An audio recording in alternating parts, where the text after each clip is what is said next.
अस्सलाम वालेकुम वरहमतुल्लाहि वबरकातुहू व मग़फ़िरतहू। आज 6 जुलाई 2025 और एक ऐसी चीज़ है जिससे मैं बहुत दफ़ा एड्रेस करना चाह रहा था और रिक्वेस्ट करना चाह रहा था लोगों से। और आम तौर पे ये चीज़ मैंने जो देखी है वो छोटे बच्चों में कम और जो अच्छे भले मैच्योर बल्कि जो बूढ़े लोग हैं उनके अंदर बहुत ज़्यादा देखी है कि मस्जिद में जब भी मैं जाता हूँ मैंने एक चीज़ ऑब्ज़र्व की है कि जब आप सलाम वगैरह फेरते हैं उसके बाद जो लोग जो नवाफिल वगैरह पढ़ रहे हैं या अपनी बकिया नमाज जो है फ़र्ज़ नमाज कंप्लीट कर रहे हैं, मैंने उनके अंदर एक बड़ी अजीब सी चीज़ देखी है कि जिनकी उम्र 50 साल से ऊपर की है, 60 साल या इतनी इतने एज के लोग हैं, बाकायदा जो है उन्होंने सुन्नत रसूल वाली दाढ़ी भी रखी हुई है, मूंछें भी मंडवाई हुई हैं। इनका मतलब ये है कि उनको तमाम तर मसले मसाइल का पता है और हकीकत में उन्होंने सुन्नत को अच्छे तरीके से फ़ॉलो किया हुआ है।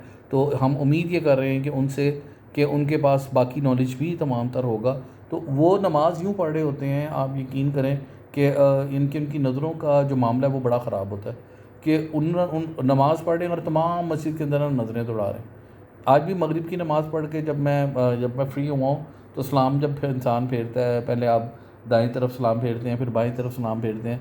तो जब मैंने बाईं तरफ सलाम फेरा तो मेरे पीछे एक मौलाना साहब थे, वो कुर्सी पे बैठे हुए हैं, मूंछें मुंडी हुई हैं भारी सा जिस्म है, बहुत लंबी दाढ़ी है और यानी कि वाइट और काली मिक्स। और जनाब वो मेरी तरफ देख रहे थे।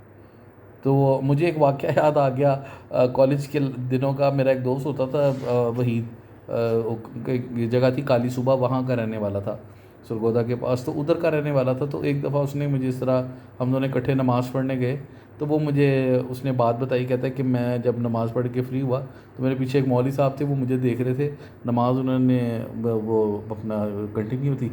तो मैंने कहा अच्छा फिर? कहता मैंने तो उन्हें आँख मार दी। तो उससे ना बड़ा शर्मिंदा हो गया और उन्होंने नज़रें नीचे कर ली।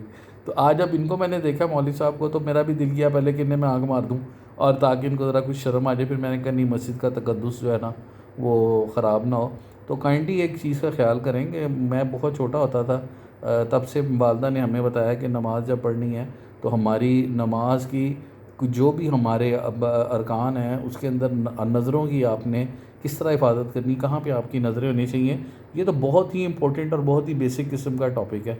सबसे पहली बात ये है कि नमाज एक इतना बड़ा, देखें, एक आपकी मीटिंग है, इतनी मोस्ट इम्पोर्टेंट मीटिंग है, दुनिया के जो रब्बुल आलमीन है उसके साथ आपकी मीटिंग चल रही है। तो आपकी जुर्रत नहीं होनी चाहिए, कम से कम आप प्रिटेंड ये करें कि आपकी जान निकली हुई है और आप बिल्कुल जिस तरह सहाबा कराम की नमाज थी कि यूँ लगता था जैसे सूखी लकड़ी है, कि वो हिल के नहीं देते थे। और काफ़ी उनकी यानी कि माशाल्लाह खुशू वाली नमाज होती थी। मस्जिद के अंदर भी आप तशरीफ़ लेकर आए हैं माशाल्लाह, सुन्नत के मुताबिक आपने दाढ़ी भी रखी हुई है तमाम तर आप। लेकिन अगर आपकी नमाज इतनी नाक़िस है तो वो बाकी आपके जो अमल और आपकी पर्सनैलिटी है वो सारी कटाई में पड़ जाती है।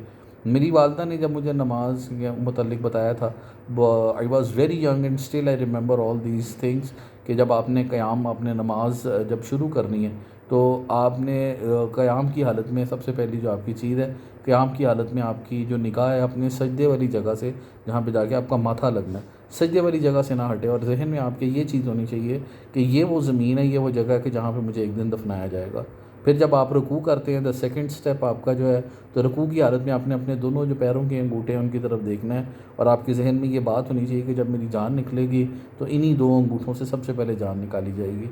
इसी तरह जब आप सजदे की हालत में जाते हैं तो आपने एक तो दो चीज़ों का ख्याल रखना है, आपकी नाक और माथा ये सजदे ज़मीन के साथ टच हो रहा हो और आपके पैरों के दोनों अंगूठे भी ज़मीन के साथ टच हो रहे हो, पैर नहीं उठे होने चाहिए।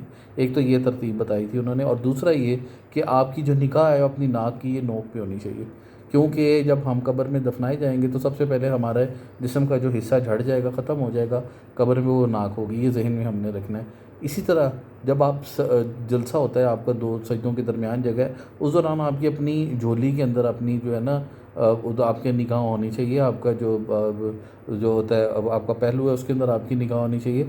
और वो ये कि मैं खाली हाथ आया था और मैंने खाली हाथ ही जाना है। जब मैं आया था मेरे दामन में कुछ नहीं था और मैं जब जाऊँगा मेरे दामन में कुछ नहीं, मेरे हाथ में कुछ नहीं होगा।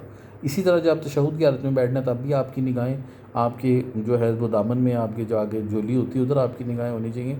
और जब आपने सलाम फेरना है तो इस तरीके से सलाम फेरना है कि जैसे आप अपने जो यहाँ पे आपके कंधों पे फरिश्ते बैठ रहे हैं, आप उनकी तरफ पूरा मुँह करके अपनी पूरी गर्दन को मोड़ के अपने कंधे की तरफ आपने देखना है। इस तरह अस्सलामु अलैकुम वरहमतुल्लाहि वबरकातुहू, जैसे आप इन दो फरिश्तों को सलाम कर रहे हैं। और इस तरह आपकी नमाज़ कंप्लीट होगी। लेकिन इसमें कहीं भी आपकी निगाहों की चूक नहीं होनी चाहिए। मैंने देखा है कि लोग यकीन करें नमाज़ यूँ पढ़ रहे हैं कि जैसे कंपनी बाग में आए हुए हैं। उनका सिवाय नमाज के हर एक के ऊपर ध्यान है, हर एक के ऊपर उनका ध्यान जा रहा है और बड़ा अजीब सा भी लग रहा होता है। ख़ास तौर पे देखें उन लोगों के ऊपर ज़िम्मेदारी ज़्यादा आयद हो जाती है कि जिन्होंने एटलीस्ट अपना जो रखाव है, रख रखाव है या अपना हुलिया जो है वो दीनदारों वाला रखा हुआ है। ठीक है, आपने अगर ये इन चीज़ों का आपने ख़्याल रखा और अगर आपने इन चीज़ों को सवाब की नीयत से आपने दाढ़ी वगैरह रखी है, टोपी वगैरह पहनते हैं, कपड़ों का आप एहतमाम करते हैं कि जी मैंने शलवार कमीज़ के अलावा कुछ नहीं पहनना, तो फिर आप बाकी लोगों बाकी चीज़ों का भी ख्याल करें। ठीक है, अखलाकियात कुछ नहीं है। आप यकीन करें ये छोटी जो चीज़ें हैं इनका कोई पता नहीं है और जिसे कहते हैं सिर्फ़ ये है कि वो चीज़ें कि हमारा दबदबा हमारा जो है ना वो माशरे में वो एक बन जाए, मकाम बन जाए, सिर्फ़ उसके लिए ना जो है वो आपने अपना हुलिया ऐसा बना लिया हुआ है।